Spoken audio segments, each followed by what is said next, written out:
In the autumn of 2008, a young man named Peter Whitfield stood in a storage room in Tucson, Arizona, going through the last unopened boxes from his late grandfather's office. He was not looking for anything in particular.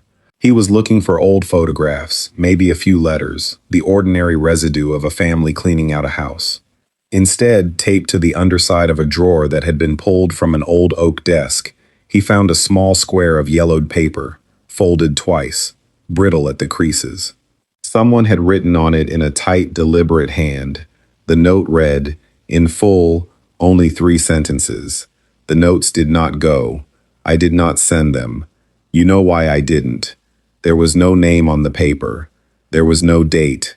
There was no indication of who the message was meant for, or whether it had ever been read by anyone at all. Peter Whitfield did not know it yet, but that folded square of paper was the last surviving fragment of a question his grandfather had spent 12 years trying to answer, and had apparently decided, in the end, not to let anyone else answer for him. His grandfather was Dr. James Whitfield, a cultural anthropologist who had spent much of his career working quietly in the American Southwest, largely outside the spotlight of his own academic field. According to university records, Whitfield joined the anthropology department at a regional university in New Mexico in the late 1950s, where he specialized in the oral traditions of Pueblo and Navajo communities. His published work, what little of it survives in academic journals from that period, deals with kinship structures, ceremonial calendars, and the transmission of origin stories across generations. On paper, he was an unremarkable, careful academic, the kind of researcher who spends decades accumulating small, patient insights rather than chasing headlines. That description, as we will see, does not match what his family eventually came to believe about the last years of his working life. According to surviving correspondence and the recollections of his children, sometime in the early 1960s, Whitfield's fieldwork began to take an unusual turn. He was conducting standard interviews, the kind any oral historian of the period would have recognized, recording elders describing seasonal ceremonies, migration stories, accounts of ancestral spirits and sacred geography. This was the material he had been trained to collect, and for years, it appears to be exactly what filled his notebooks. But at some point, according to his daughter Eleanor Whitfield Marsh, who gave a brief interview to a regional oral history project in the 1990s, her father began coming home from fieldwork trips with a particular kind of unease. Not distress exactly, she said, more like the look of a man who had been handed a puzzle piece that did not seem to belong to the puzzle he thought he was assembling. What was that piece? According to Eleanor's account, and according to fragments of Whitfield's own field journals that survived in family possession, a pattern had begun to emerge across communities that, as far as anyone could determine, had no meaningful contact with one another. Elders from separate Pueblo villages and separately, Navajo elders from regions many miles apart were describing something strikingly similar. Not identical in every detail, but similar in structure, similar in emotional weight, similar in the specific vocabulary used to describe it.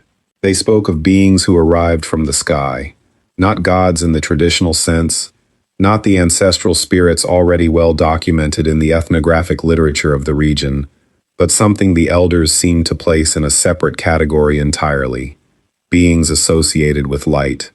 Beings who did not speak in the way humans speak, but who nonetheless communicated something, an impression, a transferred understanding, to those who encountered them. I want to be careful here, because this is exactly the point where an investigation like this one can slide into something it should not become. These are, according to the available record, stories embedded within much older oral traditions, and indigenous oral traditions across North America contain a vast and diverse range of cosmological accounts involving sky beings, star people, and non-human intelligences that long predate the modern era of aviation and space exploration. Anthropologists have documented such traditions for well over a century, and reputable scholars have cautioned, appropriately, against reading 20th century UFO frameworks backward into traditions that are, in their own right, complete, meaningful, and vastly older than that framework. What made Whitfield's notes different, if his daughter's recollection and the surviving fragments are accurate, was not that he claimed to have discovered something entirely new. It was that he began to notice specific, granular details recurring across communities, with no documented contact. Details that seemed, in his own private assessment, difficult to explain purely through shared cultural diffusion or common linguistic roots. According to the surviving pages of his journal, dated with inconsistent precision across 1963 and 1964, Whitfield began cross-referencing these accounts methodically. He built what he called, in one entry, a comparative index, tracking recurring motifs, a light that moved without the characteristics of fire or lightning, a sensation described by several elders, independently, as being perceived rather than simply seen. A specific description of communication occurring through what more than one informant translated, in English, as pressed thought or impression, language strikingly close to the word Walter Crisham's family would later use to describe his own reported encounters, decades apart, in an entirely different investigative record. Whitfield had no way of knowing about Crisham. Crisham had not yet had his roadside encounter when Whitfield began this comparative work. The parallel, if it is one, is not a matter of one story influencing another. It is a matter of two entirely separate accounts, recorded independently and years apart, using strikingly similar language to describe something neither party could fully articulate. Why does that matter? Because independent convergence, when it appears in testimony, is one of the few things researchers in this field consistently point to as worth taking seriously, even when they remain unable to explain it. Coincidence is always possible. Shared cultural vocabulary is always possible. But the deeper an investigation goes into cases like this, the more these small convergences accumulate, and accumulation, as we have seen in other testimonies within this broader historical landscape, has a way of becoming difficult to dismiss, even when no single piece of it, on its own, proves anything at all. By 1965, according to correspondence Whitfield exchanged with a colleague at a university in Colorado, letters that survive in a small private collection donated by that colleague's family, Whitfield had begun to expand his fieldwork beyond the reservations and pueblos where he had originally been welcomed. His travel logs, portions of which were preserved by his family, show trips into rural areas of eastern New Mexico throughout the mid to late 1960s, including, according to at least two dated entries, brief periods of fieldwork conducted within a short driving distance of Roswell. What was he doing there?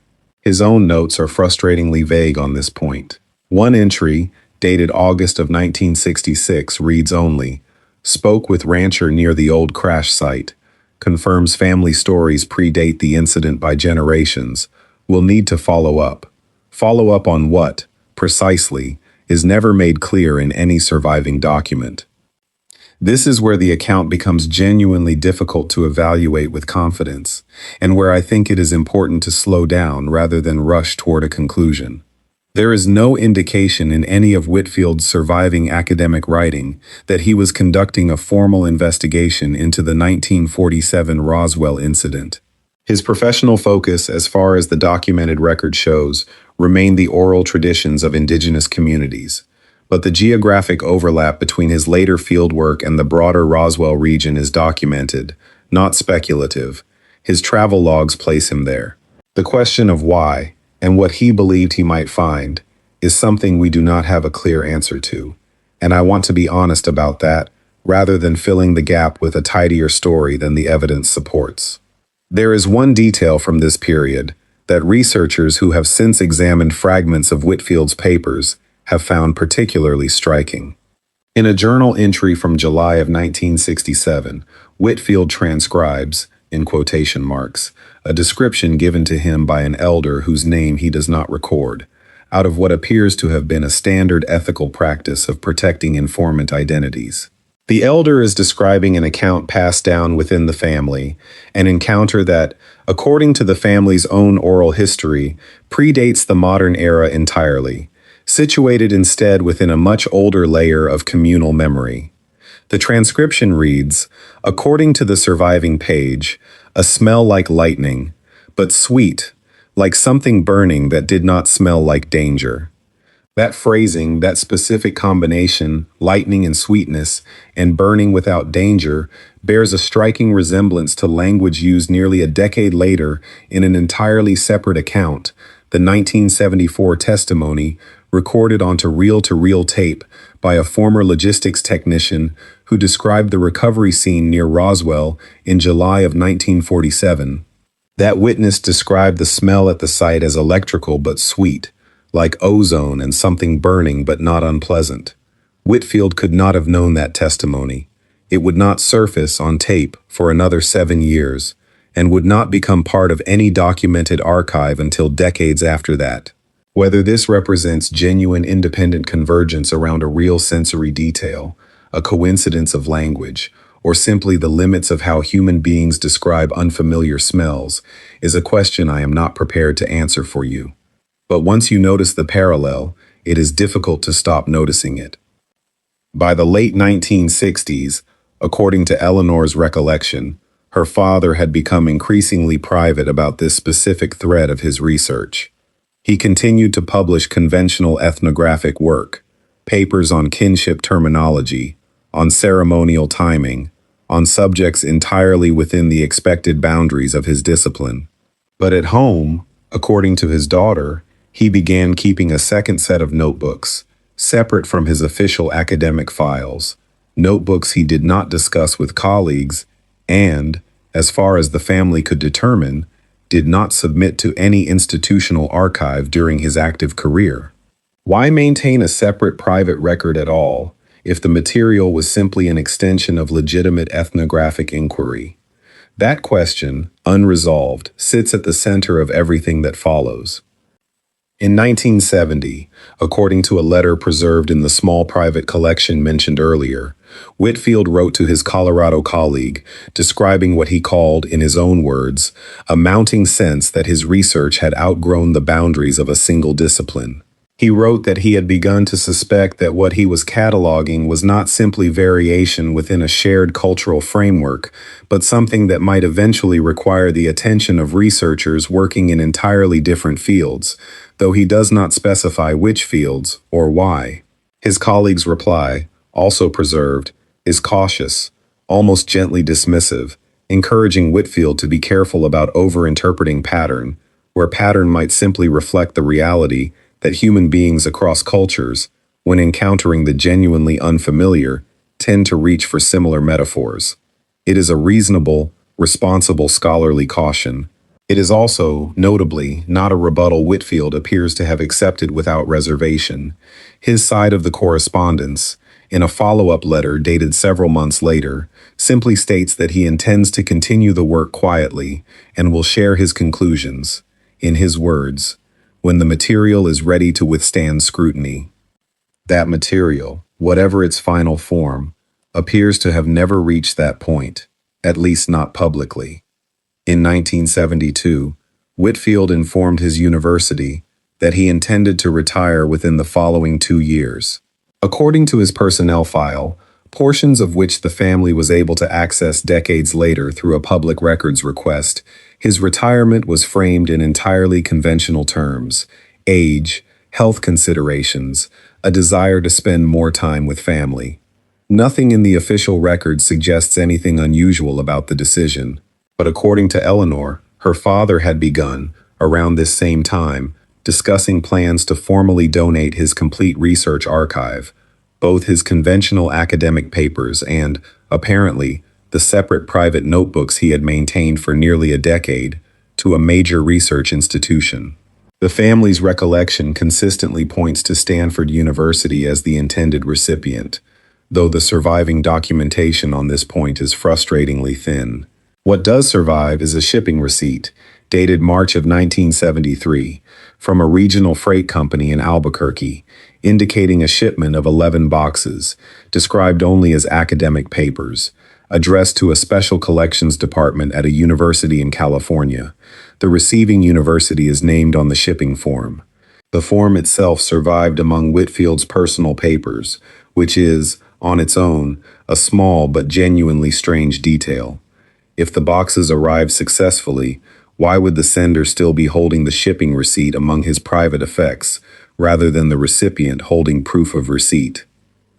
According to Peter Whitfield's own efforts, decades later, to trace what became of his grandfather's donation, no record of that 11-box shipment exists in the special collections intake logs of the university named on the 1973 shipping form. Peter made this inquiry formally through the university's archives department in 2009, shortly after finding the note in his grandfather's desk.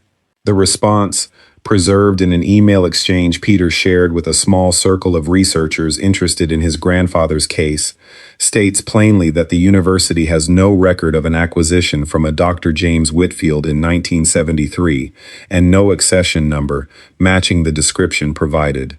The archivist who responded was, according to Peter's account, courteous and thorough, checking multiple internal logs before confirming the absence. This is worth pausing on, because it is precisely the kind of detail that resists easy explanation. A shipment that has a documented point of departure and no documented point of arrival. Not a destroyed record, not a misfiled record, an absence with no explanatory trail behind it. There is, of course, a mundane possibility, and intellectual honesty requires that we consider it seriously before considering anything stranger. Institutional archives lose track of acquisitions constantly. Paperwork from the 1970s is notoriously inconsistent, especially for donations that arrived outside formal, pre-arranged collection agreements. It is entirely possible that 11 boxes of academic papers, however carefully packed and shipped, simply fell through an ordinary bureaucratic crack, were misdirected to a general receiving area, mislabeled, and eventually discarded or absorbed into an unrelated collection without proper documentation. This happens. It has happened to far more prominent collections than the private papers of a regional anthropologist. I want to be clear that this remains, on the available evidence, the single most probable explanation, but it does not fully account for what happened next, and it is what happened next that makes this case difficult to file away neatly under ordinary bureaucratic failure. Whitfield died in April of 1974, less than 14 months after the shipping receipt was dated, following what his death certificate lists as complications from a cardiac condition. He was 61 years old. According to his family, his health had been declining gradually over the preceding year, though nothing in the medical record available to the family suggests anything sudden or suspicious about the circumstances of his death. I want to state that plainly, because investigations of this kind sometimes drift toward implying foul play, where the evidence does not support it, and nothing here supports that. What the evidence does support is a pattern of behavior in his final months that his family found, in retrospect, deeply strange. According to Eleanor, in the months before his death, her father became increasingly withdrawn regarding the subject of his research archive. When she asked him directly at one point whether the Stanford donation had gone through successfully, she recalls him giving what she described as a strange, evasive answer, something to the effect of it being handled, though not confirming that it had actually been received. She did not press further at the time. There was no reason to. Her father was a private man about his professional affairs, and the question seemed, in the moment, entirely unremarkable. It was only decades later, after Peter's discovery of the note and the subsequent failure to locate any record of the donation, that this exchange took on a different weight in her memory. Memory reconstructed after the fact is, of course, an imperfect instrument, and I want to flag that limitation honestly, rather than pretend the recollection carries more evidentiary weight than it does. But it is consistent, at least, with the broader pattern the surviving documentation suggests. A man who told his family one thing about the fate of his research, while apparently, according to the note found decades later, believing something else entirely.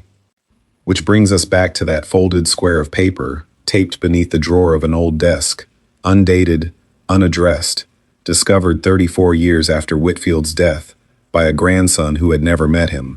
The notes did not go. I did not send them. You know why I didn't. 3 sentences. No name.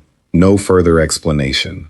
Peter Whitfield has said, in the limited public comments he has made about the discovery, that he has spent years turning the note over in his mind, trying to determine who it might have been written to. His grandmother, Whitfield's wife, predeceased him by several years, ruling her out as the intended recipient at the time the note was likely written. His university colleagues, as far as the family can determine, were never told directly that the shipment had not occurred, since the correspondence trail simply goes quiet on the subject after 1973, which leaves an uncomfortable possibility that Peter himself has raised in private conversations with researchers, and which I raise here not as a conclusion but as a question worth sitting with. Was the note written to no one in particular? Was it instead something closer to a private confession? A man reminding himself, in writing, of a decision he had made and did not want to forget he had made deliberately, rather than by accident.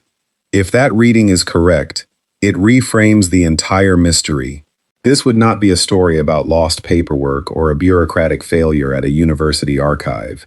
It would be a story about a scholar who prepared, packed, and shipped his life's most sensitive research, and then, for reasons he apparently never fully explained even to the people closest to him, chose not to let it arrive. What would make a careful, methodical academic do that?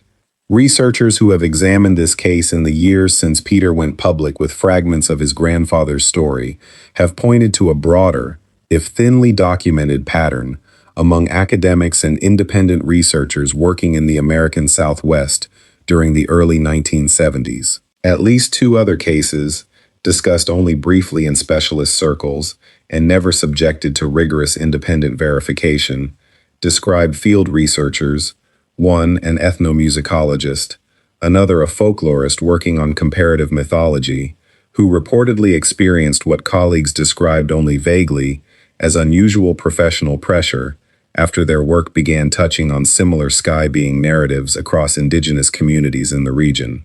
The details of these accounts are sparse, second-hand, and in at least one case attributed to an unnamed source, and I want to be direct about how little weight that evidence can bear on its own. It would be irresponsible to present it as corroboration in any strong sense. But taken alongside Whitfield's own apparent change in behavior in his final year, it forms, at minimum, a pattern worth noting, rather than dismissing outright. There is one more thread worth pulling before we return to the central, unanswered question of this case.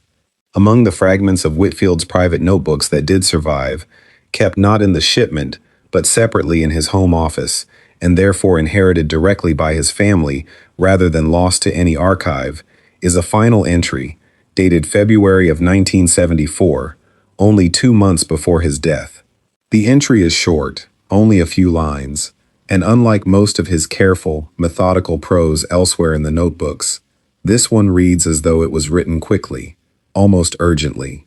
It states, according to the family's own careful transcription, that he had come to believe the recurring pattern across these testimonies was not simply a shared cultural motif, but something he calls, in his own words, a genuine record of contact, occurring across a much longer span of time and a much wider geography than he had originally believed possible.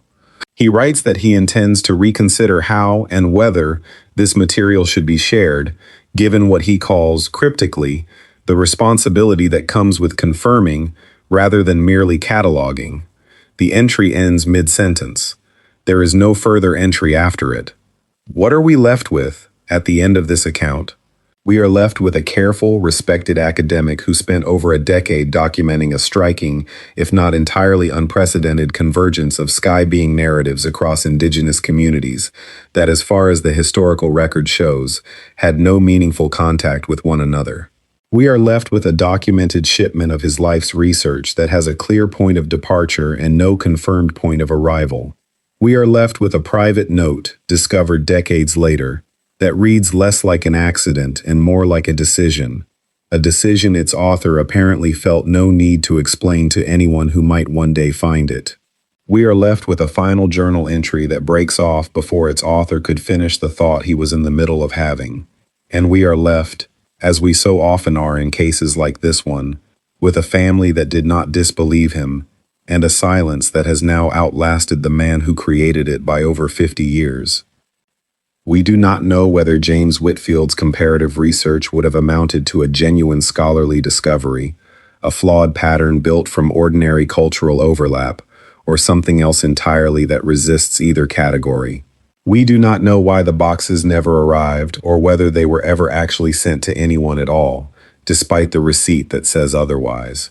We do not know who the note was written for, or whether its intended reader was, in the end, simply the writer himself. What we do know is that a man spent 12 years listening carefully to people who rarely had academic ears turned toward them with genuine patience, that he found something in their accounts that unsettled his own sense of what his research was supposed to be, and that in the final year of his life, he made a choice about that material that he apparently never fully explained, even to the people who loved him most. Somewhere, perhaps, 11 boxes still exist, misfiled in a warehouse, absorbed anonymously into an unrelated collection, or destroyed decades ago in the ordinary, undramatic way that unclaimed paperwork tends to disappear. Or perhaps they never left Whitfield's possession at all, and were quietly disposed of by a man who, in his final months, decided that some patterns are not meant to be confirmed. We may never know which, but the note remains, folded twice, taped beneath a drawer for 34 years, waiting for someone who was not yet born when it was written. The notes did not go. I did not send them. You know why I didn't. Nobody left alive can answer that final sentence. And perhaps that, more than anything else in this case, is the part worth sitting with.